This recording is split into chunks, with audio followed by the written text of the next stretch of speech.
नमस्कार, झेनी 24 तासमध्ये स्वागत आहे. आपल्यासोबत आहेत डॉक्टर पवन चाणक सर, ज्यांनी मुलांना मोबाईलपासून व्यसन लागू नये आणि त्यांचे वाचन संस्कृती वाढली पाहिजे हे करत असताना त्यांनी जवळपास भारतामध्ये 14 राज्य आणि साधारणतः 1 लाख किलोमीटर त्यांनी सायकलवरती प्रवास केलेला आहे.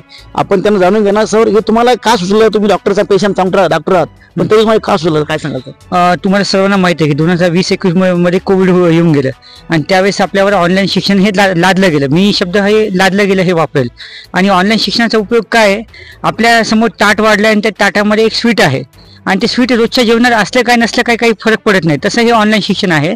पण या ऑनलाईन शिक्षणाचे आता लॉंग टर्मवर त्याचे इम्पॅक्ट दिसायला लागले. तुम्ही पाहू शकता मुलांमध्ये इरिटेबिलिटी वाढली आहे, चंचलपणा वाढत चालला आहे. तुम्ही बालमानसशास्त्राच्या दृष्टीने जर विचार केला तर त्याचे मुलांच्या हार्मोन्सवर सुद्धा त्याचे परिणाम दिसायला लागलेत.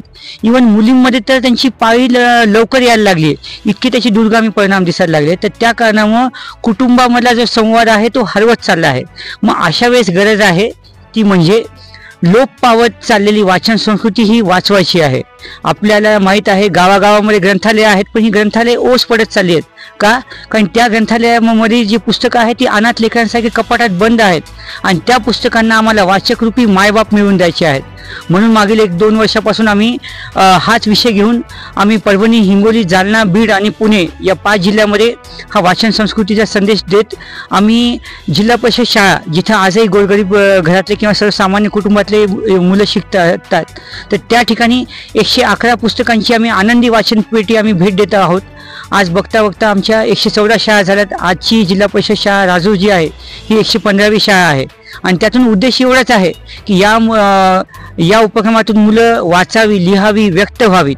कारण आम्ही केवळ पुस्तकं देत नाही, तर पुस्तकं देऊन मुलांना त्याविषयी आम्ही अभिप्राय लिहायला लावलो. कोणतं पुस्तक वाचलं, त्या पुस्तकातून तुम्हाला काय शिकायला मिळालं, त्यातून काय संदेश द्याल, अशा प्रकारे मुलांची जी अभिव्यक्ती जी आहे ती आम्हाला जागृत करायची आहे.